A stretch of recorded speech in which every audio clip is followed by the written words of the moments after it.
నమస్తే. ఇన్నాళ్ళు నన్ను సపోర్ట్ చేస్తూ, ఎంకరేజ్ చేస్తూ మీ ప్రేమని నాకు అందిస్తున్న ప్రతి ఒక్కరికి కృతజ్ఞతలు. అలాగే ఈ వీడియో కూడా ఖచ్చితంగా మీకు ఉపయోగపడుతుంది. లైక్, షేర్ అండ్ సబ్స్క్రైబ్ చేసి మీ సపోర్ట్‌ని నాకు అందించండి. అలాగే ఈ వీడియో పట్ల మీకున్న అభిప్రాయాన్ని కామెంట్ సెక్షన్‌లో కామెంట్ చేసి తెలియజేయండి. ఇప్పుడు వీడియోని చూద్దాం. నమస్తే. Welcome to our channel. నేను కుప్పా పద్మిని. ప్రస్తుతంతో పాటు వేదిక ఆస్ట్రాలజర్ అవినాష్ దాస్ ఉన్నారు. మాట్లాడదాం. అవినాష్ గారు నమస్తే అండి. నమస్తే అండి. నమో నమః. అవినాష్ గారు, చాలా మందిని ఇవాళ రేపు మనం చూస్తూ ఉంటాం. సెటైర్లు వేయటం అనేది చాలా పరిపాటి అందరికీ కదా. ప్రతి దాంట్లో పంచులేయటం, సెటైర్లు వేయటం అనేది చూస్తూ ఉంటాం. బట్ అది ఎంతవరకు ఇట్లా సెటైర్లు వేయటం మనం కర్మ సిద్ధాంతాన్ని అనుసరించే ఉన్నాం కదా. మనం ఏది ఇస్తే what you give that will come, what gives around that comes around అని చెప్తూ ఉంటారు. మరి ఇట్లా చాలా మందిలో చూసేది ఏంటి అంటే ప్రతి దానికి ఏదో ఒక పని చేయటం అనేది, ప్రతి ఇంట్లో ఒకళ్ళు ఉంటారు ఇట్లాంటి వాళ్ళు. పని చేసాము, ఫుల్ నవ్వుకుంటూ, లేకపోతే పని చేసామని ఏదో ఒక ఆనందాన్ని పొందటం. ఇది ఎట్లాంటి రిజల్ట్స్ని ఇస్తుందని అనుకోవచ్చు? సెటైర్ అనేది మన ఇంట్లో మనం వేసుకుంటే బాగానే ఉంటుంది. బయటికి కూడా వెళ్తే ఒక లిమిట్ దాకా వేసుకుంటే బాగానే ఉంటుంది. లిమిట్ దాటితే ఏమవుతుంది అనేది ఇప్పుడు చూద్దాం. భరణి నక్షత్రం దగ్గరికి వస్తే సెటైర్ అనేది అక్కడ నుంచి స్టార్ట్ అవుతుంది. యాక్చువల్లీ భరణి నక్షత్రం అంటే అమ్మ బిడ్డని మొయ్యడం, ఆ గర్భంలో ఉన్న బిడ్డని మొయ్యడం. ఇప్పుడు బిడ్డ ఎక్కడి నుంచి వస్తుంది? ఒక అమ్మాయి ఒక అబ్బాయి కలిస్తే బిడ్డ వస్తుంది. బిడ్డ అంటే జీవం. మనం జీవితం మీద జోకులు వేయకూడదు, జీవితంతో జోకులు వేయకూడదు. నువ్వు జీవితం మీద జోకులు వేస్తే ప్రాబ్లం ఎక్కడొస్తుంది? రూట్ ఎక్కడుంది? అమ్మాయి అబ్బాయి కలవడం. అంటే ఏంటి? నువ్వు సెటైర్ వేస్తే నీ వైవాహిక జీవితంలో ప్రాబ్లం వస్తుంది. ఒకటే ఇంట్లో ఉండొచ్చు కానీ కలవరు, మాట్లాడుకోరు, ప్రేమ ఉండదు. ఒక రేంజ్, ఒక లిమిట్ వరకే అండి సెటైర్. సరదాగా కొంచెం వేసుకున్నా, పొద్దున్న నుంచి రాత్రి దాకా సెటైర్ వేసుకోవడం, కలీగ్స్ తో కూర్చోవటం, వాళ్ళ మీద పంచులేయటం, జోకులేయటం, లేకపోతే సెటైర్లు అన్నట్టు. సెటైర్ వేస్తే రిటైర్ అవుతుంది మన రిలేషన్ అంటున్నారు. పంచ్ వేరు, జోక్ వేరు, గొడవ వేరు. సెటైర్ అనేది హట్ అవుతాడు మనిషి. సెటైర్ వేయకూడదు. స్క్రీన్ మీద చూసుకోవడానికి 4 గోడల మధ్యలో బాగుంటది. పబ్లిక్ లోకి వచ్చి సెటైర్ వేయకూడదు, చాలా ప్రాబ్లం అవుతుంది. అది కూడా హట్ అవ్వకూడదు జనాలు. సెటైర్ వేస్తేనే హట్ అవుతారు. నువ్వు పంచ్ వేస్తే వాడు పంచ్ వేస్తాడు, జోకులు వేస్తే లైట్ గా తీసుకుంటాడు. సెటైర్ వేస్తే దానికి లోపల ఉండిపోతుంది. మనం చూస్తాం చాలా మంది సెలబ్రిటీస్ పంచులు వేస్తారు. ఒక స్టేజ్ దాటితే దీనికి కొంతమంది సెలబ్రిటీస్ ఉన్నారు, వాళ్ళు సెటైర్లు వేస్తాడు. వాళ్ళ వైవాహిక జీవితం లోపల చూస్తే గబ్బు గబ్బు అవుతుంది. అది జనాల పాలు కూడా అవ్వచ్చు, చాలా లోకు అయిపోతారు తర్వాత వాళ్ళు. కాబట్టి మనం చెప్పేది ఏంటంటే సెటైర్లు వేయకు. ఇప్పుడు నువ్వు గొడవ పెట్టావు అంటే నీకు ఒక అర్థం ఉంది. ఇప్పుడు ఒక యాంకర్ ఉన్నారండి, మేకప్ సరిగ్గా లేదు, మీరు అరిచారు. డ్రెస్ సరిగ్గా లేదు, మీరు గోల చేశారు, పర్లేదు. వాడి మీద సెటైర్ ఎక్కడ? నువ్వు గొడవ పెట్టుకో, లేకపోతే ఒక పంచ్ వేయి. వాడి జీవితం మీద పంచులు వేయకరా నాయన. కొంచెం లిమిట్ లో ఉండు. మన జీవితాలు పంచర్ అయిపోతాయా? మన జీవితాలు పంక్చర్ అయిపోతాయి. వైవాహిక జీవితం ఫస్ట్ పోతుంది. నువ్వు ప్రేమించిన అమ్మాయి నేను వదిలేసి వెళ్ళిపోతుంది. నువ్వు ఎంతో ప్రేమిస్తున్నావు, చాలా బాగుంటది.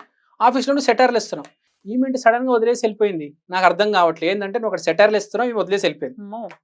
ఇంత రిలేట్ అయ్యి ఉంటుందా జీవితం? అంతే అండి, జీవితం అంటే ప్రతి దానికి రిలేట్ అయి ఉంటుందండి. ఎక్కడ నుంచి ఏ కనెక్షన్ ఎక్కడికి వెళ్తుందో ఎవ్వరికీ తెలియదు.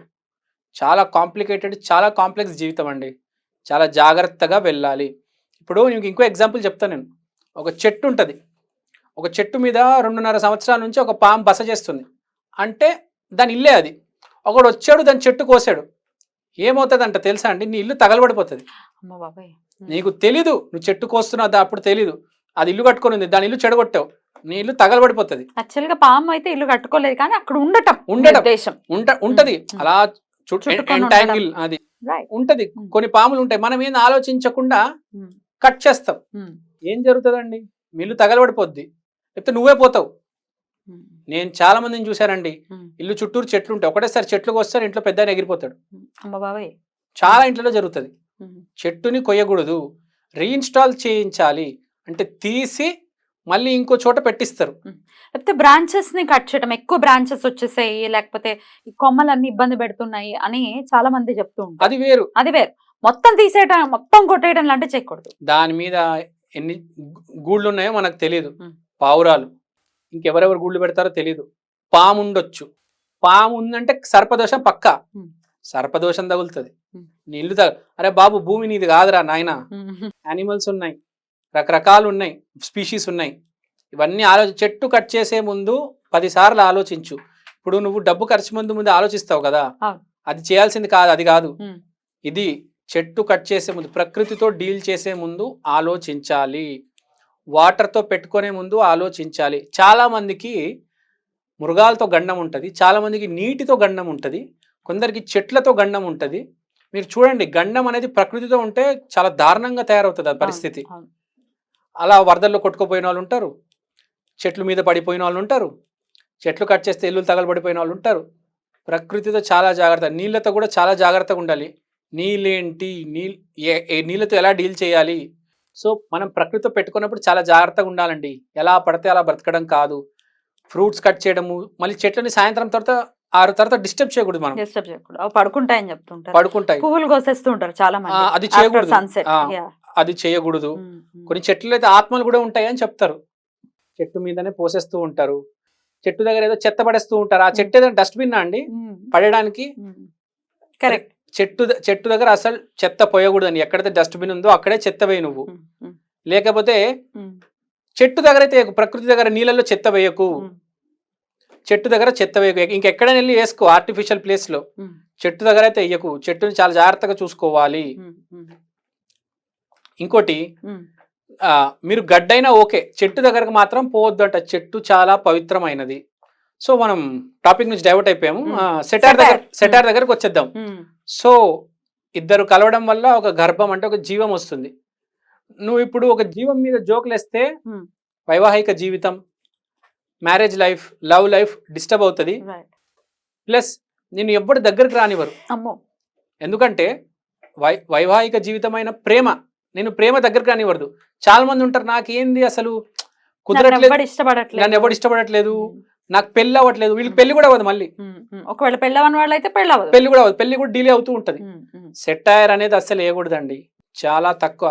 పాజిటివ్ గా ఉండండి. ఎందుకు రా నాయన సెటైర్లు, పోయి గొడవలు పెట్టుకో, దానికి ఏదో రీజన్ ఉంటది. సెటైర్ వేస్తున్నావు అంటే నువ్వు అవతల మనిషిని కాదు, అవతల ఆత్మని డిస్టర్బ్ చేస్తున్నావు. వాడు కంప్లీట్ గా డిస్టర్బ్ అయిపోతాడు. సెటైర్ పగలు రాత్రి సెటైర్లు వేస్తున్నారండి జనాలు ఈ మధ్య అయితే. అందుకని ఒక్కొక్కడికి మార్చుకోవాలి, పద్ధతిని మార్చుకోవాలి. రకరకాల అంటే సెటైర్ వేయడం ఏంటి అసలు, చాలా మీరు స్పాంటేనియస్ గా ఏదో అనేస్తున్నామనో, లేకపోతే ఫన్నీ జనరేట్ చేస్తున్నామనో, లేకపోతే ఇట్లాంటి థాట్ ప్రాసెస్లు ఉంటాయి జనరల్ గా సెటైర్ వెనకాల. సో అది వెనకాల ఈ ఆలోచన ఏదైనా సెటైర్ మాత్రం వేయకూడదు అని అంటున్నారు, అంతేనా? జోక్ వేయొచ్చు, పంచ్ వేయొచ్చు, సెటైర్ వేయకూడదు, అది అర్థం చేసుకోండి.